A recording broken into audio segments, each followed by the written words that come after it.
আপনি ফাউন্ড করছেন। স্টার্টআপ আপনি ফাউন্ড করছেন এবং আজকের এই যে একটা জায়গাতে আসছেন, অবশ্যই এখানে বিভিন্ন জায়গাতে আপস অ্যান্ড ডাউনস অফ বিভিন্ন কোর্স। ধরনের জিনিসপত্র।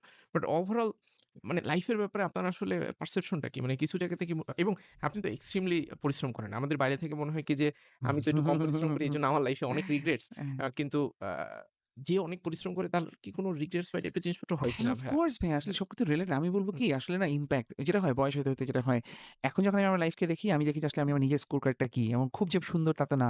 আমি দেখি যে আসলে আমি ছেলে হিসেবে নিজেকে ১০ এর মধ্যে কত দিব? আমি জামাই হিসেবে, আমি হাসব্যান্ড হিসেবে, আমি ভাই হিসেবে, আমি ফ্রেন্ড হিসেবে, কলিগ হিসেবে, লিডার হিসেবে নিজেকে আসলে কত স্কোর দিব? আনফরচুনেটলি এই ধারণাটা যদি আসলে আরেকটু আগে বুঝতাম।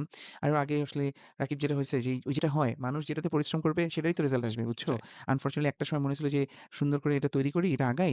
অনেকের তো ইমপ্যাক্ট হচ্ছে অনেক ভালো হচ্ছে। তখন আসলে বুঝি নাই যে আমার আম্মাটার সাথে আসলে একটু ভালো করে সময় দেওয়া দরকার। আমার আব্বার সাথে শুধু হচ্ছে বিরক্তি প্রকাশ করছি। শুধু আসলে রাগটা প্রকাশ করছি। রাগটা আসলে যেখানে আমি প্রকাশ না করলেই পারতাম। বুঝতে পারছো?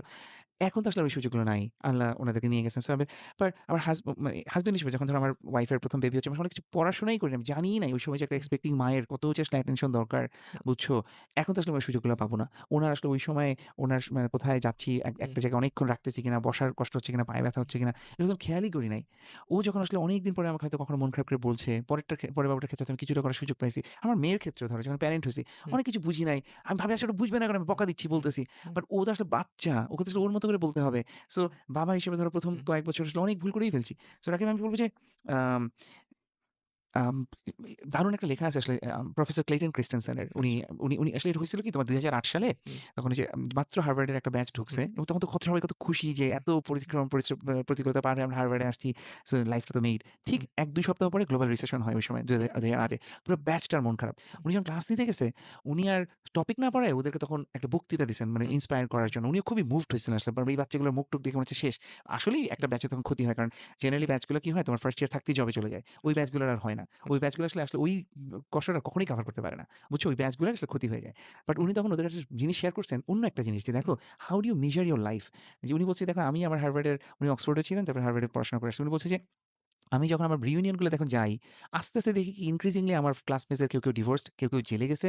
তো উনি বলে যে, "আচ্ছা আমাদের সময় তো বেস্ট অফ দ্য বেস্ট গুলাই তো আসলে হার্ভার্ডে আসছে। ও যখন আসছে ওকে তখন প্ল্যান করছে আমি একসময় জেলে যাবো, আমি হুম, একসময় ডিভোর্সড হবো। আমার ছেলে-মেয়ে আমার সাথে কথাই বলবে না।" তো বলছে, "তাহলে এত ভালো বুদ্ধিমান হুম, লোকজন কেমনে এই ভুলটা করলো?" ওরা বলল যে, "দেখো আমি একই কাজ করছি। আমার সাথে কোম্পানি যখন এসে জিজ্ঞেস করে আমার কি করা দরকার, আমি যখন কোম্পানিটাকে এনালাইজ করি সেভাবে আমার ফ্রেন্ডদের লাইফটা এনালাইজ করে দেখলাম খুব কতগুলো প্যাটার্ন পাইলাম। কি সেটা? যেইটা আজকে ওর কাছে ইম্পোর্টেন্স, হুম, এখন ওর কাছে মনে হচ্ছে আমার ছেলে-মেয়ে আমার সাথে কথা হুম, বলতেছে না, এইটা ওর কাছে এখন লাগতেছে। এটা কিন্তু আগে লাগে নাই। আচ্ছা। আগে লাগলেও এই কাজটা ও করত না। এই হুম, জায়গায় যাইত না। আজকে ওর মনে হচ্ছে জেলে যাওয়াটা আমার কাছে খারাপ হুম, লাগতেছে। এইটা যদি ওর আগে মনে হইতো আরে জেলে যাইতে পারি, সম্ভাবনা আছে তাহলে তো ওই কাজগুলো সে করত না। সো উনি সিম্পলি যেটা বলতে চাইছে যে ২ টা পাওয়ারফুল লার্নিং শেয়ার করে। একটা হচ্ছে যে তুমি আসলে একটু আগে থেকে বোঝার চেষ্টা করো যে পরে তোমাকে কোনটা হ্যাপিনেস দিবে, কোনটা স্যাটিসফ্যাকশন দিবে। তুমি যদি ধরো বিকাশ হুম, এতদিন ঠিক জায়গায় রিসোর্স ইনভেস্ট করছে, মানুষের বিকাশের ডেভেলপমেন্ট হয়েছে। নগদ কি করছে? শুধু পচা কমিউনিকেশন, শুধু হ্যাঁ, ওগুলাতে হ্যাঁ, টাকা নষ্ট করছে। খোঁচাখুচি করা। ওগুলাতে টাকা নষ্ট করে ও কিন্তু ওটা পাইছেও। একটা হুম, মানুষ ভাবছে যে হ্যাঁ, নগদই বেটার মতো। ও কিন্তু যেটা করার চেষ্টা করছে রেজাল্ট সেটাই হইছে। সেইটাই মানে তুমি যেটা চাবা মনোযোগটা সেটাতে দাও, রিসোর্স সেটাতে দাও, রেজাল্ট সেটাই পাবা। আর সেকেন্ড একটা পাওয়ারফুল লার্নিং উনি শেয়ার করছে যে উনি ওই অক্সফোর্ডে যখন তোমার স্টুডেন্ট ছিলেন, উনি ভালো বাস্কেটবল হুম, প্লেয়ার ছিলেন। তো উনার একবার ইন্টার ইউনিভার্সিটির হুম, কম্পিটিশনে একদম ফাইনাল ম্যাচটা রবিবার পড়ে গেছে। এখন উনি রিলিজিয়াস মাইন্ডেড, উনি হুম, খুব ডিপলি রিলিজিয়াস প্র্যাকটিসিং হুম, ক্রিশ্চিয়ান ছিলেন। রবিবার উনি খেলতে চান না। তো এখন ফ্রেন্ডরা, টিচাররা রিকোয়েস্ট করছে, "দেখ এটা আমাদের ইউনিভার্সিটির একটা হুম, প্রেস্টিজের ব্যাপার, অক্সফোর্ডের প্রেস্টিজ। একটা রবিবার খেল।" তো উনি রাজিও হয়ে গেছিল। বাট হুম, আগের রাতে উনার মাথায় একটা চিন্তা আসছে। হুম, এবং উনি আর খেলে নাই। আচ্ছা। এবং উনি সেই লার্নিংটা শেয়ার করছে যে, "থ্যাংক গড আমি খেলি নাই। যদি খেলতাম, নেক্সট আবার আরেকটা সানডেতে বলতেছে, 'এক দিন খেল।' সো উনি বলছে যে, "80% অনেস্ট থাকা ইস হার্ডার দ্যান 100% অনেস্ট থাকা। তুমি যদি হার্ডার দ্যান 100% অনেস্ট থাকো, it becomes easier for you যে, আই এম আচ্ছা, অলওয়েজ অনেস্ট।" আচ্ছা। মানে এটা উনার জন্য একটা লাইফ চেঞ্জিং চমৎকার, রিয়ালাইজেশন ছিল, বুঝছো? চমৎকার জিনিস। তোমার হ্যাঁ, যদি মনে হয় যে, আমি একটু ভুল করি, আমি হ্যাঁ, 90% অনেস্ট হ্যাঁ, থাকবো, that actually is increasingly harder. হুম, বুঝছো? তুমি যদি তোমার ডিসিপ্লিনে স্টিক করে থাকো তো আমার কাছে না মনে হচ্ছে, ইস! আমি যদি এই লেখাগুলো আরো আগে পড়তাম, আগে হুম, বুঝতাম। বিশেষ করে এই পার্ট গুলাই, বুঝছো? আম সো ওইটাই আসলে এগেইন একেকজন একেকভাবে দেখবে। আমার কাছে মনে হয়েছে যে মানুষ হিসেবে হুম, এখন যদি আমি মানে আমার ভালো লাগাগুলো নিয়ে যাওয়ার চেষ্টা করি, আল্লাহর সাথে আমার রিলেশনশিপটা কিরকম? আমার ওই পার্টগুলো আমি যে আসলে এফোর্ট দিছি প্রচুর, বাট কোন জায়গাটায় এফোর্ট দিছি? হ্যাঁ, দিন শেষে আমি একটা দারুণ প্রোডাক্ট বানাতে পারছি বা এরকম করতে পারছি। বাট মানে যেই দিকে আসলে সময় দেই হুম, নাই, হুম, আমার মেয়েটার সাথে আজকে আমার জীবন বন্ধুত্বটা ইনশাআল্লাহ আরো ভালো হইতে পারত।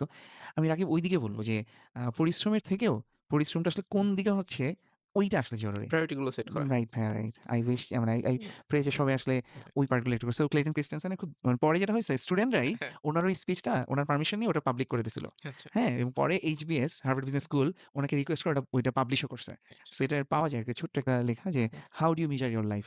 আচ্ছা। আচ্ছা।